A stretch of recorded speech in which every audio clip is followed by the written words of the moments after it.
जिस घर में सुकून होगा ना, उस घर के लोग सही से अटेंशन से काम करेंगे। जिस घर में हर वक्त बेचैनी, लड़ाई झगड़ा चाहे किसी भी वजह से हो, उस घर में चाहे ज़हीन से ज़हीन लोग भी रहते हो, वो बेस्ट नहीं दे पाएंगे, वो सही तरीके से डिलीवर नहीं कर पाएंगे। तो ये जो लड़ाई झगड़े हैं, ये हमारी ज़िंदगी में बहुत बड़ा रोल प्ले करते हैं। हमारी नाकामी में सबसे बड़ा रोल इन्हीं का होता है। अगर घर में सुकून है तो एक नॉर्मल, एक मामूली सा इंसान भी बड़ी कामयाबी हासिल कर सकता है। और अगर घर में लड़ाई झगड़े, हर वक्त मेंटली बंदा डिस्टर्ब रहता है, तो एक गैर मामूली इंसान भी मामूली काम नहीं कर सकता, क्योंकि वो मेंटली इतना डिस्टर्ब होता है कि वो जिंदगी के बाकी डिसीजन कर नहीं पाता। वो मेंटली फटीग हो चुका होता है। देखिए, मैं आपको बात बताऊं, जिस घर में बेटी और बहू दोनों खिलखिलाती हो ना, उस घर में खुशहाली आती है। ये नहीं कि आप सारा प्यार बेटी को दें, बहू को छोड़ दें, और ये भी नहीं कि आप सारा प्यार बहू को दें और बेटी को छोड़ दें। नहीं, बहू माँ बाप का घर छोड़ के आपके घर आई है, उसे प्यार मिलना चाहिए, उसे इज्जत मिलनी चाहिए। बेटी को एक दिन ये घर छोड़ के जाना है, उसको भी प्यार मिलना चाहिए, उसको भी इज्जत मिलनी चाहिए।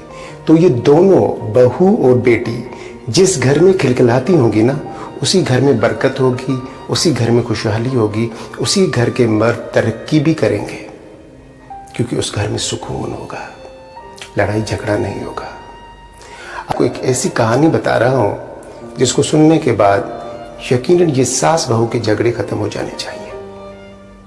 तो आइए चलते हैं स्टोरी की तरफ।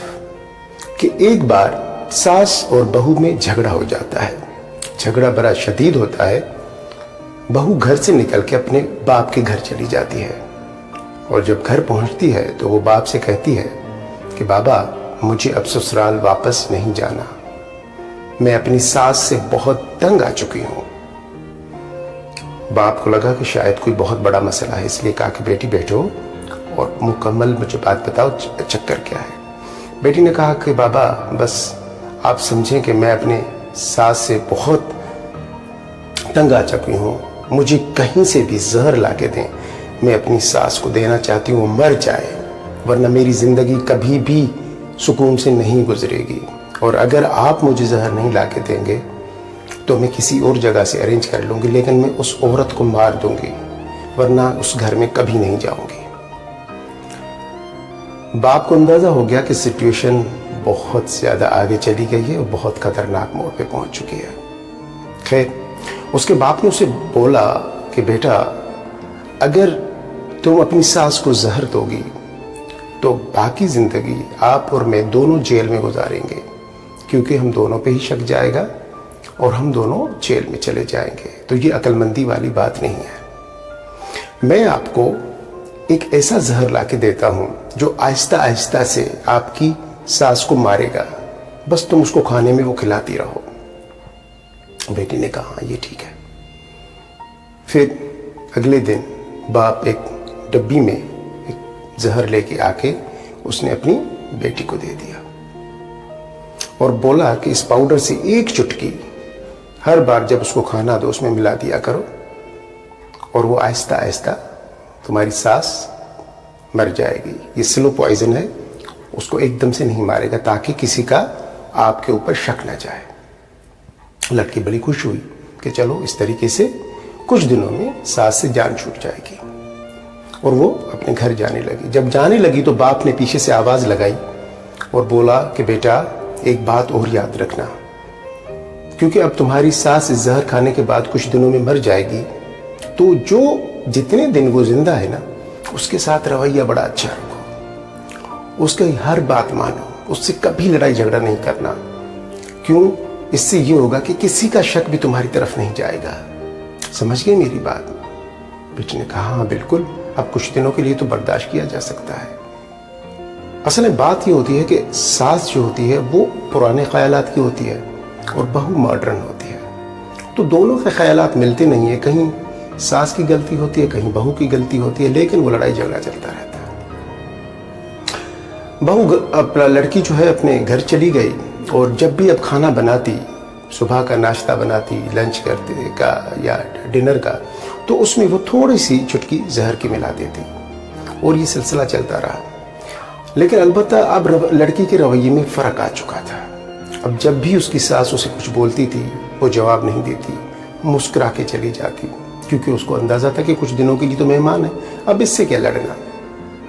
जो कहती कहा मानती, अगर वो ताने देती तब भी बर्दाश्त कर लेती ये लड़की। एक दिन उसकी सास को एहसास हो गया कि मेरी बहू तो बहुत अच्छी है, ना मुझसे लड़ती है, ना मुझसे झगड़ती है, ताने देती हूँ चुप हो जाती है, ऐसी बहू तो किस्मत वालों को मिलती है, तो मैं अपनी बहू से क्यों लड़ती रहती हूँ। सास को एहसास हो गया और सास का रवैया आहिस्ता आहिस्ता चेंज हो गया। वो इस हद तक चेंज हो गया कि अब वो अपनी बहू की हर बात मानने लगी। अब वो अपने बहू को अपने घर की लाडली मानने लगी। अब वो बहू को बहू नहीं बल्कि बेटी मानने लगी। जो बहू कहती वो मान जाती। तो इस तरीके से एक दिन उस बहू को एहसास हो गया कि मेरी सासू माँ इतनी अच्छी हो गई हैं कि अब मुझे माँ की कमी महसूस नहीं होती। घर जाके उसने अपने बाप से बोला कि बाबा मुझे कोई ऐसी दवाई लाके दें ताकि उस जहर का असर ख़त्म हो जाए, क्योंकि मेरी सासू माँ तो बहुत अच्छी हैं, वो मुझसे माँ की तरह पेश आती हैं, वो मुझसे बहुत प्यार करती हैं। तो उसके बाप ने मुस्कुरा दिया और बोला कि बेटा मैंने तुम्हें उस वक्त भी जहर नहीं दिया था, पाउडर था, चीज़ों को थोड़ा हल्का मीठा कर देता है, वो जहर नहीं था। असल में जो आपने अपना रवैया तब्दील किया तो आपकी सास का भी रवैया आपसे तब्दील हो गया। आपने उसको प्यार दिया, इज्जत दी और उसने आपको देना शुरू कर दिया। इस वक्त हमारे हर घर को जहाँ पे सास और बहू के झगड़े होते हैं उनको इस जहर की ज़रूरत है, इस मीठे जहर की ज़रूरत है, जहाँ पर दोनों एक दूसरे की रिस्पेक्ट करें, एक दूसरे की इज्जत करें, बहू बेटी बन के रहे और सासू माँ माँ बन के रिएक्ट करें, तो शायद ज़िंदगी में प्रॉब्लम ही ना हो। देखें, अगर लड़ाई के दौरान बहू कहे कि मैं सही हूँ, मैं क्यों चुप हूँ, अगर मैं चुप हो गई तो मुझे लोग कमज़ोर कहेंगे, सासू माँ कहे कि अगर मैं चुप हो गई तो लोग मुझे कमज़ोर कहेंगे। अब ये लोगों की वजह से आप अपना घर क्यों डिस्टर्ब कर रहे हैं? वो कौन से लोग हैं जो आपके घर के मामलात में आके आपको कमज़ोर कहेंगे? कोई कमज़ोर नहीं होता। अगर कभी एक पार्टी सासू माँ थोड़ा गुस्से में है तो बहू को बर्दाश्त कर लेना चाहिए, और अगर कभी बहू गुस्से में है या कुछ वो बोल रही है तो सासू माँ को बर्दाश्त करना चाहिए, ये समझ के कि वो मेरी बेटी है, वो मेरे घर का हिस्सा है। तो अगर बर्दाश्त का अमल होगा, हम एक दूसरे की चीज़ें बर्दाश्त करेंगे और एक बंदा एक टाइम पे खामोश हो जाएगा तो घर में कभी लड़ाई नहीं होगी। लड़ाई क्यों होती है कि जब एक बंदा बोलता है तो दूसरा उससे ज़्यादा आवाज़ में, ज़्यादा ऊंची आवाज़ में बोलता है और रिएक्ट करता है, फिर वो अगला बंदा फिर रिएक्ट करता है, तो इस रिएक्शन में ये लड़ाई झगड़े होते हैं। आप बर्दाश्त करना सीखें। एक आदमी को, एक इंसान को उस वक्त चुप होना चाहिए जब लड़ाई झगड़ा चल रहा हो घर में। इस तरीके से आपके घर में सुकून हो जाएगा, आपके घर में अमन आ जाएगा, आपके घर में खुशहाली आ जाएगी।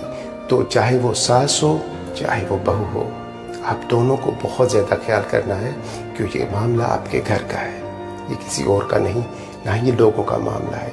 ये मैटर आपके घर का है, ये आप ही ने सुलझाना है। ठीक है, चलें, मुझे अब इजाज़त दीजिए। मिलते हैं इंशाल्लाह एक नए एपिसोड में एक नए टॉपिक के साथ। अल्लाह हाफ़िज़।